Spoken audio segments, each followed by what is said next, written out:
माऊली महावैष्णव ज्ञानोबा रायला विटेवरच्या मालकीनीनं मुगाचं वरण पण केलं. समाधी वाचवा, लक्षात येईल तुम्हाला. समाधी प्रकरण वाचा ना. मुगाचं वरण पण केलं. मुगाचं वरण. काय दयाळू असेल होतो जगाचा बाप. काय दयाळू असेल ती जगाची मालकीन. 7व्या अवतारातल्या विटेवरच्या मालकांनी अगस्तीला नाना प्रकारचे तळील्या वरिल्या एकची पकवान जेवायला बसले. पाणी फिरवायचं तर पाणीच दिलं नाही. पाणी नाही म्हणते. रामचंद्र जी अरे पाणी. नवल सांगतोय पाणी नाही म्हणले. का पाणी नाही? ऐका म्हणले महाराज, तुम्ही एका आचमनात एक समुद्र पेलाय. घोटात नाही. घोटात नाही. आचमन किती असतं माहितीये का? एक पळीभर पाणी. पळी म्हणजे ही भाजी वाढायची नाही. संध्या सुपात्रे सुवदन यत् पात्रेषु यचा आचमनास्ततयम् यतोषा सर्वस्थितो पूर्णान् मिद्यान् भयो जलस्तापो यत करद्वयम् आचमन यकरिष्यते. कर्मविस्तार सांग. किती पाणी आलं पाहिजे? वा. माश मात्र जळ घ्यावे. माश मात्र हे नाही करायचं इतक्या अडचणीतलं. मूग किंवा उडीद फोडायचा. मूग किंवा उडीद फोडायचा. 2 डाळिंब्या निघतात. एका डाळिंबीचे टरकल काढायचे आणि ती डाळिंबी हातावर ठेवायची. ती भिजेली इतकंच पाणी आलं पाहिजे. याला आचमन म्हणतात. कर्मकांड चुकीचं फार फार विस्तृत आहे. कमी जरी झालं जास्त जरी झालं तर मद्यपान केलं इतकं पाप लागतंय किंवा मांसाहार केलं इतकं पाप लागतोय. इतकं कर्माचं घराणं लय अवघड आहे. हा म्हणून वारकरी संप्रदाय संतांनी सांगितलंय तुम्ही मुकाट्याने रामकृष्ण नामे हे दोन्ही साजिरी हृदय मंदिरी स्मराकारे. योगन यागन विधीन कर्मन हे काय? सकाळी खाल्लेली भाजी संध्याकाळी सांगताय ना. आणि त्याला योगन कर्मन यागन विधी काय कळत असत? ह्या गोष्टी असतात का कुठं? सोपं सांगितलं आपल्याला. सोपं. कलियुगी उद्धार हरीच्या नामे. सोपं सांगितलं आपल्याला. एका आचमनात एक समुद्र पिऊन टाकलाय तर 7 आचमनात 7 समुद्र. पाणी तुम्हाला तहान कशी भागल? मग या अवतारात जीव घालतो आणि पुढच्या अवतारात पाणी प्या. महाराज महाराजच होते. आमच्यासारखे गबाळे थोडेच होते. बरं काय हरकत नाही. मग तुम्ही म्हणताल तेच ऐकू. हो ते म्हणे साडी नेसून कीर्तन कर तरी ऐकतो का सोंबळ्या तू? नाही या तुम्ही म्हणल्यावर काय नाही करायचं? येडपट काय? आणि त्याची काय लायकी ती तुला सांगायला आणि तू हो म्हणायला? अशा गबाळेच ऐकत असते. तुय पात्रता लागन, योग्यता लागन ना. मालक आहेत ते रामचंद्र जी. या अवतारात आता जेवतो पण पाणी पुढच्या अवतारात पाजतो. लक्षात ठेव बरं रामचंद्र. अरे तुरच लय मोठी लोक आहेत ते. अहो या पंढरपुरातल्या मालकावर संतांचा उपकार आहे. कुळीची हे कुळदेवी केली ठावी. या संतांनी आपल्याला ठाव केलाय. काय माहित होतं आपल्याला? देवाचा प्रचार करणारी लोक येतील त्याला मोठेपण देणारे. आमुची हे भावे तुझं देवपण हे का विसरवणी राहिलासी? देवा आमच्या भावामुळे तुला देवपण आहे. काय विसरलास? तुला कळत नाही? इतकी पात्रता संतांकडे आहे. याच्या पलीकडे सांगू का? देवाला सुख देणारी संत. संताचे सुख झाले या देवा मनवून सेवा करी त्यांची. अहो देवाला सुखच संतांनी दिले. इतकी पावर आहे त्यांची. रामचंद्र पाणी पुढच्या अवतारात जी मालक. जेवण केलं म्हातारं निघून गेलं. पुढचा अवतार द्वारकाधीश कृष्ण परमात्म्याचा. आता मागच्या अवतारात पाणी पाजायची ताकद होती पण वाल्मिकानं तसं लिहिलंच नव्हतं. नाही तर मागच्या अवतारातले विष्णू पुढच्या अवतारातले कृष्ण विष्णू नव्हते का? विष्णूच होते. पाणी पाजता येत होतं पण एका साधूचा शब्द खोटा करता येत नाही. याच्याकरता भगवंतानी एका महाराजाला प्रणाम केला आणि पुढच्या अवतारात पाणी पाजतो. तर पुढच्या अवतारात पाणी पाजताना किती वितंडवाद केला बा. गवळी दरवर्षी इंद्राची पूजा करायची. भागवत आहे का? लक्षात येईल तुमच्या. ज्यानं चांगलं पाठ केलंय, चांगलं वाचलंय त्याचं ऐका. हो, मांडीवर वही घेऊन बसलं. इति श्रीमद भागवत महापुराणी अमुकामुक स्कंधे अध्याय हरये नमः. सुख सांगतात राजा परीक्षिते, काय सुदामदेव नावाचे ब्राह्मण होते बर का. काय त्यांची देवावर श्रद्धा होती बर का. लागली लाईन आली आणि पंखा फिरला, वहीचं पान पालत झालं. काय आजामेळ नावाच्या ब्राह्मणाची फजिती झाली बर का. तू नगरहून गाडी सुटल्यावर डायरेक्ट संभाजीनगरलाच उभी राहिली, मधले चट सोडून दिले श्री ड्रायव्हर तो. असं नाही हो. कुठल्याही कीर्तनकाराने, कुठल्याही रामायणकाराने, कुठल्याही भागवतकाराने ग्रंथाचा अभ्यास करून बोलायचं. कीर्तन सुद्धा पाहुणी ग्रंथ करावे कीर्तन, काटेकोरपणानं अभ्यास करायचा. मला असं वाटतं आपल्याला जितक्या पाण्यात पोहता येते त्याच्यात उडी हाणा. एक जणाला आता बुडायच्या पाण्यात पोहता येत नाही, त्यानं गुडघ्या इतक्या पाण्यात मस्त आंघोळ करायची, अंग चोळू चोळू 7-8 साबणा 9-10 दगड पार चोळायचं. याने विहिरीत उडी टाकली. फुगून वरी आल्यावर कळालं मालकाला. आगाऊपणा कशाला करायचं, आपल्याला जे होत नाही ते. बोकड्यानं मुकाट्या शेळ्यापाशी शानपणा करायचा. कोणी माहितीये बोकड्यानं. पण लांडगीन येली जाळीत, लांडगीन जाळीत येली. लांडगीन कळायली ना तुम्हाला. तिने पिले दिले आणि बोकड्याला शिंग लांबले होते. ते म्हणला, ए लांडगिनी, आमच्या परिसरात पिलेट होती होय. ते म्हणली, बाई पिल्याला जेलमध्ये आला तेव्हापासून कोणी खाल नाही भेटलं. का आलाय वाघ. शिंग ठुले असते का तिनं. आगाव पण आहे का नाही. फिरायचा लय नाद वळईला. वळई कळत तुमच्याकडे सुडी म्हणतात का वळई. गंज गंज गंज बाजऱ्याच्याला सुडी आणि मोठ्या ज्वारीच्याला गंज. गंजायला लय नाद फिरायचा. तर फिरू द्या ना, गंज फिरू द्या. पण गंज इष्ट्याच्या लग्नाला गेला. आता हे युट्यूब मध्ये तिकडं ऐकल्यावर त्याला गंज कळत नाही. भानगड ती आता. आणि वळई तुम्हाला कळत नाही. हे किस देश की बोली किस देश की गाली होती. मग गंजाने इष्ट्याच्या लग्नाला जावा का. मूर्खपणा आहे ना. वापस आला असेल का गंज देव. काय करायचं फुकट कळण शेंडी वळवल. जगदानंद कंद जगतपती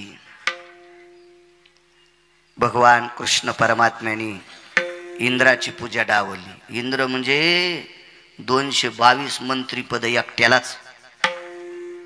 आपल्याकडे एक मंत्रीपद असल्यावर त्याला लाल दिवा, माग पुढं पोलिसाच्या गाड्या, वैभव असतं, थाट असतो बिचाऱ्याचा. याला 222 पद. किती मोठा अधिकारी.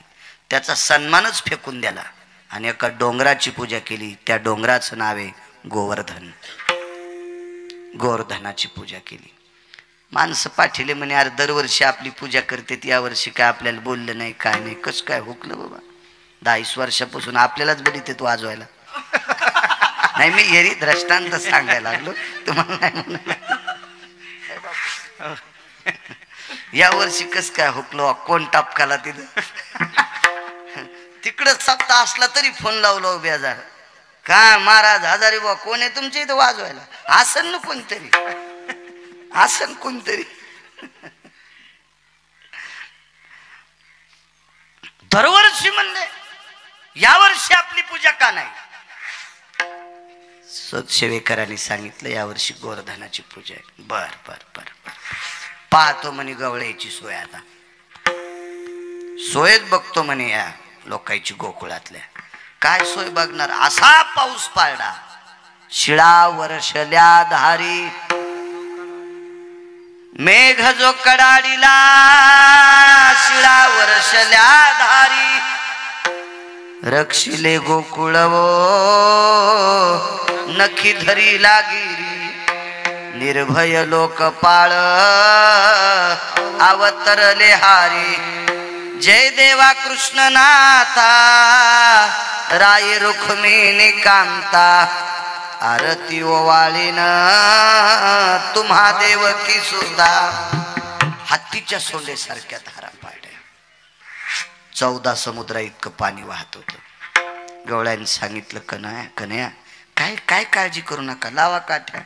येणे गिरी गोवर्धन उचलेला.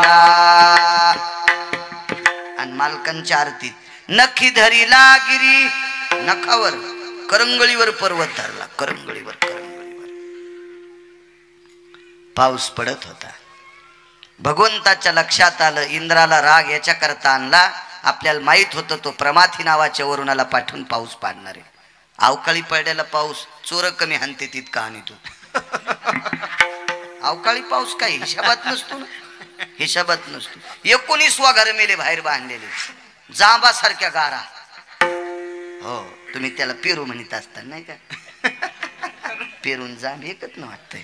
हो, बैंगणावानी गारा, वांग्यासारख्या बैंगणासारख्या अशा गारा टपा टपा टपा टपा लागल्या. 19 घर जाग्यावर मेले, जाग्यावर. माणसं मरायला काय लागत? या अवकाळी पाऊस नाही, हे का मोसमी थोडाचे हिशोबात नाही. 19 किलोमीटर मध्ये एकही द्राक्षाचं पान शिल्लक ठेवलं नाही. अब्जावधी रुपयाचं नुकसान. काही काही शेतकऱ्याचं 4-4, 2-2 कोटी रुपयाचं नुकसान. कोण्या पावसानं? अवकाळी पावसानं. हा हिशोबात पडत नसतो ना अण्णा पाऊस. हो.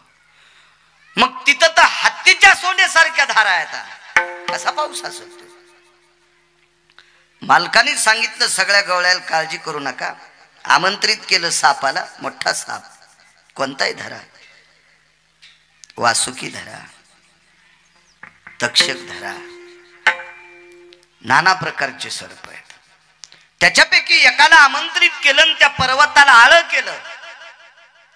सापानं आळं केलं आणि एका जागेवर पाणी घेतलं आणि म्हाताऱ्याला सांगितलं, महर्षी मागच्या अवतारात जीव घातलं, पाणी प्या. लावलं म्हाताऱ्यानं तोंड. 14 समुद्रा इतकं पाणी येत होतं. 7 दिवस आणि 7 रात्रा. 8व्या दिवशी सकाळी म्हाताऱ्यानं चुटकी वाजली आणि वरच्या मंत्र्याला सांगितलं, जरा हिशोबात राहा, येड्यावानी. वर्षभर पाऊस पाडला तरी मी पेतो आणि हे भिजत नाही. मी वर्षभर पाऊस पाडला तरी मी पेतो, मी दमत नाही, आणि याच्या अंगावर एकही थेंब पडत नाही. तू काऊन येड्यावानी करायला? मग इंद्राच्या लक्षात आलं. त्यानं कामधेनू नावाची गाय आणली आणि ब्रह्मांडाच्या मालकाला अभिषेक केला. तिथून पुढे विश्वाच्या मालकाला गोविंद नाव पडलं. गोविंद नाव. गोविंद नाव 2 कामामुळे. एकदा ब्रह्मदेवानं सुद्धा अभिषेक केलता. वासरं चोरून नेलती, गोपाळ चोरून नेलती, ती सुद्धा नवलच आहे. जशाला तशी खाली तयार केली. त्यावेळेला कामधेनू आणली, भगवंताला अभिषेक केला, गोविंद नाव पडलं. मालक सांगतात 7व्या अवतारात जीव घातलं. ही प्रक्रिया करण्याची ताकद 7व्या अवतारात पण होती, पण स्वतंत्रता नव्हती. 8वा अवतार म्हणजे सासूबाई. तुम्हाला एक माहिती आहे का? सुनाच्या हातानं कंदील फुटला की सासू म्हणती, वगाड तोंडे, काय उठाडावानी चलती माय, देवानं डोळे दिले का नाही बाई, म्हशी तरी नीट चलत यात, काय चलती बाई, भांडे ठेसाळायला लागली, कंदीलच फोडा. सुनाच्या हातानं फुटल्या. हेच तू ह्या माईन शिकिल तर का? इथरूक गेली सासू तिथरूक. आणि काय नाही, 5 रुपयाचा काच असतो कांदलाला, लोकांना थोडंच फुटत असते, ते मधला काच फुटला आणि सासूच्या हातानं कंदील फुटल्या. आत्या कंदील फुटला बाई, आंधक झालता म्हणून मी फोडा. पाय सासू, हिला चांगल्या वाहत्या पुरात टाकाव. हो, म्हणजे अशी पार लगे माशानं खाऊस तर गौसल नाही पाहिजे. नाही, वापस कशी येईन, खालीच जाते. मग वरीत निवड टाकायचं आणि जेव्हा म्हणायचं आत्या तुम्ही अशाच. सुनालयच खुश झाल्यानं. बरं ठीक आहे, सासूला पुरात टाका म्हणल्या, तुम्हाला लय हसू आलं. आणि तुमच्या भाऊजाईची तुमची माय कोण आहे? सासू. मग तुमची भाऊजाई नाही का चुलीत टाकायची तुमच्या माईला? म्हणजे नवऱ्याच्या माईला पापुरात टाका म्हणलं की हसू आलं, तुमच्या माईला चुलीत टाकल्या कशाने आटारल्या बघा ना. हो, अशा आकसाल्याच. हो, फ्रीज मध्ये काही वस्तू ठेवल्यावर कशी आटरती, अशा आटराल्या. हा, आपल्या माईचं जसं बरं वाटतं का, तसं सासूचं बरं व्हावं वाटत जा, देव तुमचं चांगलं करेल. सासालय खुश झाल्या. म्हाताऱ्या म्हणल्या माय संजय महाराज यायला दरवर्षी आणि भाई आमच्याकडून बोलत ग गिरगावकर, पण तुम्हाला सांगतो, तुम्हाला तुमच्या लेकीचं जसं बरं व्हावं वाटतं तसं सुनाचं बरं व्हावं वाटत जा ना. आपल्या लेकीचं जसं चांगलं ऐका वाटतंय तसं सुनाचं पण चांगलं ऐकी जाणं. संसारात नीट वागणं याचंच नाव सप्ताह आहे, याचंच नाव कीर्तन आहे, याचंच नाव भजन आहे, याचंच नाव परमार्थ आहे. घरात काच्या गुच्या देणाऱ्यानं किती ज्ञानेश्वरी वाचू द्या, यायला पंढरपुरातला मालक मानित नाही. विठाला विठाला विठाला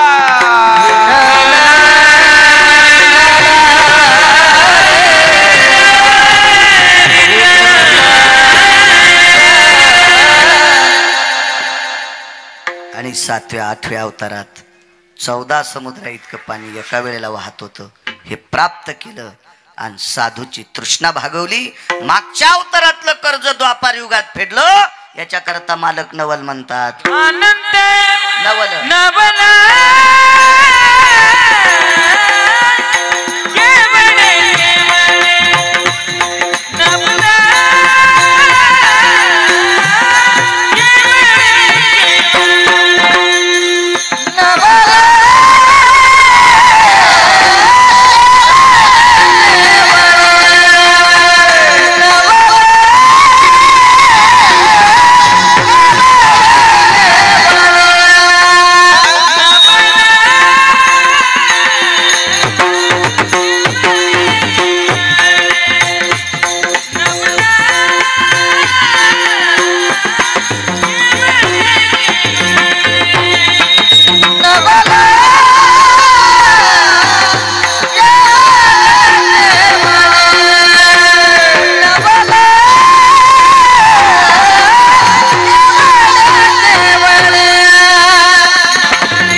बसलेल्या एखाद्या माणसानं हातवरी करा बरं, मी त्याला 1 लाख रुपये देतो. त्यानं महिनाभर लुगडं नेसून तुमच्या तालुक्यात फिरायचं. वरचे कोणी तयार असले तर हातवरी करा.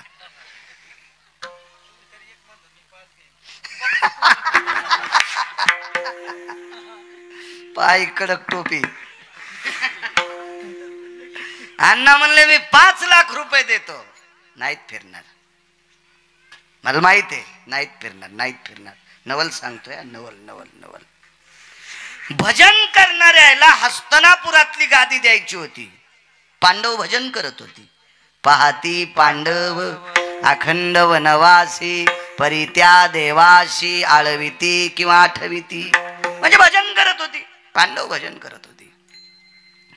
अर्जुन तर झोपी गेल्यावर सुद्धा त्याच्या अंगावरचे रोम भजन करत होते.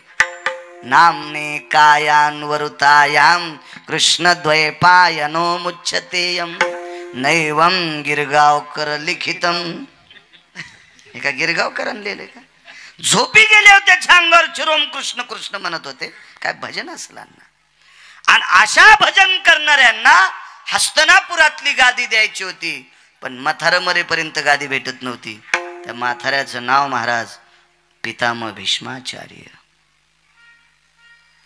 सामान्य असेल ते कसं मारायचं शक्य नव्हतं.